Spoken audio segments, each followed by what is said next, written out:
Sharon ఉజ్జీవ పరిచర్య వారు నిర్వహించు ప్రతి నెల 2వ శనివారం జరిగే స్వస్థత విడుదల తైలాభిషేక ఆరాధన మార్చి నెల 14వ తారీఖున జరుగును. పరిశుద్ధాత్మ అభిషేక స్వస్థత కూడిక.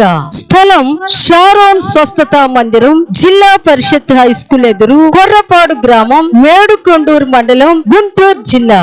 సమయం ఉదయం 9 గంటలకు. పరిశుద్ధాత్మతో నింపబడి ప్రవచన స్వస్థత వరములు కలిగిన దైవజనులు రెవరెండ్ బొటికెల రాజన్న గారు, సిస్టర్ బొటికెల రాణక్క గారు, బ్రదర్ రాజకుమార్ గారు శక్తివంతమైన వాక్యము, స్తుతి ఆరాధన, స్వస్థత ప్రార్థనలు చేయుదురు. ప్రతి ఒక్కరికి ప్రేమ విందు కలదు. ప్రతి నెల 7వ తారీఖు జరిగే ఆల్ నైట్ ప్రేయర్ లో మీరు పాల్గొనండి.